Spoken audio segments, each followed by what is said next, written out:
हैं, पर एना ने उसे इन सभी का मतलब समझाया कि ये सब तो प्यार को दर्शाती हैं। एना के सामने आया कि कैथरीन ही वो औरत है जो अपने हस्बैंड की पेंटिंग्स को बेच रही थी, जिसे एना की कंपनी मैनेज कर रही है। कैथरीन एना को कहती है कि मैं चाहती हूँ तुम इस ऑक्शन को संभालो, ना कि क्लेयर, क्योंकि उन सबको तो यही लगता था कि एना भी एक डायरेक्टर है। एना ने कहा कि नहीं, आप ये नहीं कर सकते। अगर मेरी कंपनी में पता लगा कि मैं यहाँ खड़कर आप लोगों से बात कर रही हूँ तो मैं मुसीबत में पड़ जाऊंगी। क्लेयर एक काफी अच्छी टैलेंटेड डायरेक्टर है, वो आपके ऑक्शन को संभाल लेगी। वो सभी मान गए कि ठीक है। एना अगली सुबह अपने काम पर पहुंच गई। एना टिकट लेने के लिए विल को मिलने जाती है, जो एक छोटे बच्चों की टीम को फुटबॉल सिखाता था। विल ने कहा कि मैं तुम्हें टिकट्स एक ही शर्त पर दूंगा, अगर तुम आज रात को एक पार्टी में मेरे साथ चलो। एना मान गई।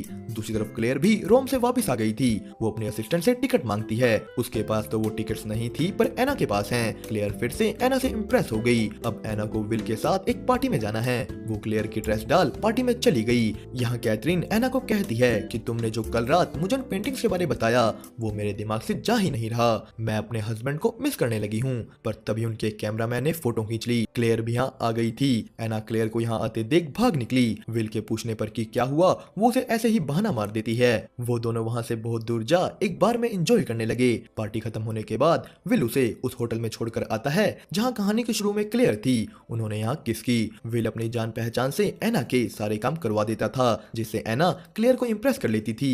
सब कुछ एकदम परफेक्ट चल रहा है। एना ने विल से पूछा कि जब तुम्हारी लाइफ यहाँ लंदन में इतनी परफेक्ट है तो तुम जॉब के लिए न्यूयॉर्क क्यों गए। तो विल ने बताया कि यहाँ लंदन में सब बस मेरा यूज करना चाहते हैं। वो लोग मेरे करीब इसलिए हैं क्योंकि उन्हें मुझसे कुछ चाहिए, पर तुम ऐसी नहीं हो। तुम्हारे पास सब है और फिर भी तुम इतनी अच्छी हो, रियल हो। अगले दिन क्लेयर ने एना को अपने ऑफिस में बुलाया। एना को लगा कि क्लेयर उसे किसी चीज को लेकर डांटेगी, पर यहाँ तो क्लेयर एना के कामों को लेकर खुश है। वो सब देख रही थी कि एना कितनी मेहनत से काम कर रही है। क्लेयर एना को जॉब देने को तैयार थी, पर तभी क्लेयर को कैथरीन की कॉल आई। कैथरीन ने ऑक्शन कैंसिल कर दिया क्योंकि वो अपने पति की पेंटिंग्स अब नहीं बेचना चाहती। एना को लगा कि ये सब उसकी उस रात वाली बातों की वजह से हुआ। क्लेयर सबको काम पर लगा देती है कि पता करो ऑक्शन कैंसिल करवाने के पीछे किसका हाथ है। तभी उनके ऑफिस में विल आ गया। एना का मूड पहले ही खराब था और उसके आने से वो और बिगड़ गया। एना को डर लगने लगा कि अगर ये ऑक्शन ना हुआ तो उसे कभी यहाँ जॉब नहीं मिलेगी। तभी विल ने बताया कि उसे न्यूयॉर्क में वो जॉब मिल गई। जो सुन एना कह देती है कि तुम्हें तो वो जॉब वैसे भी नहीं चाहिए थी, पर अब मेरी जॉब जरूर खतरे में है। विल ये सब सुन गुस्सा हो वहाँ से चला गया। तभी ऑफिस के अंदर सबके सामने वो फोटो आ गई। उन्होंने देखा कि एना तो क्लेयर के कपड़े पहन कंपनी की डायरेक्टर बनी बैठी है। क्लेयर जो अभी तक एना से इम्प्रेस थी,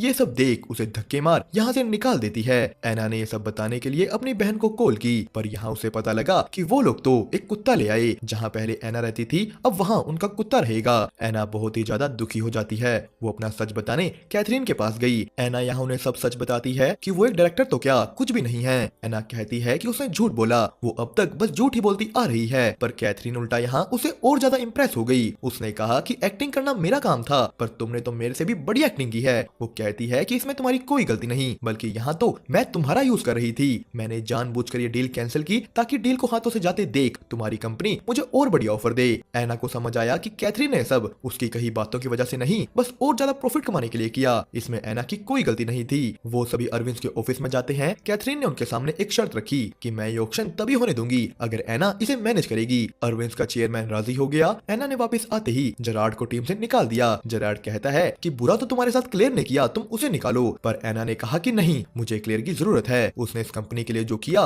वो कोई नहीं कर सकता। क्लेयर फिर से एना से इम्प्रेस हो जाती है। ऑक्शन का दिन आया। यहाँ सब तो थे पर विल नहीं, पर फिर भी क्लेयर और एना ने मिलकर बहुत ही बढ़िया तरीके से ऑक्शन को मैनेज किया। ये ऑक्शन अरविंद के इतिहास का सबसे बड़ा ऑक्शन बना। इसी के साथ क्लेयर इस कंपनी की चेयर वुमेन बन जाती है। एना को कैथरीन से पता लगा कि आज विल की टीम का फुटबॉल मैच था, तो वो वहाँ बिजी है। विल अपने छोटे बच्चों की टीम को कोच कर रहा था। एना यहाँ आती है। उसकी फ्लाइट बस कुछ ही घंटों में निकलने वाली थी, तो जाने से पहले एना ने विल से माफी मांगी। उसने उसे सब समझाया कि मेरी और तुम्हारी कंडीशन बहुत अलग है। मुझे उस टाइम उस जॉब की बहुत जरूरत थी। मेरा पूरा करियर उस पर डिपेंड करता था, इसलिए उस टाइम मैं बहुत कंफ्यूज थी। विल कहता है कि ठीक है, पर मुझे झूठ से सख्त नफरत है। मुझे सच्ची एना से ही प्यार करना था। काश मैं तुम्हें तुम जैसी हो वैसे ही मिला होता, इन सब झूठ के साथ नहीं। एना वापस न्यूयॉर्क आ जाती है। 6 महीने बाद उसने अपनी एक खुद की आर्ट गैलरी खोल ली। सब लोग यहाँ तक कि क्लेयर भी यहाँ आई हुई है, पर एना को इंतजार था विल का। सबके जाने के बाद वो भी आ जाता है। उसने न्यूयॉर्क वाली वो जॉब एक्सेप्ट कर ली थी। वो दोनों एक हो गए। दोस्तों, इसी के साथ हमारी मूवी अपग्रेडेड हुई यहीं पर खत्म। आपको इसकी एक्सप्लेनेशन कैसी लगी हमें कमेंट करके जरूर बताएं। साथ ही साथ वीडियो को लाइक और चैनल को सब्सक्राइब करना मत भूलिएगा।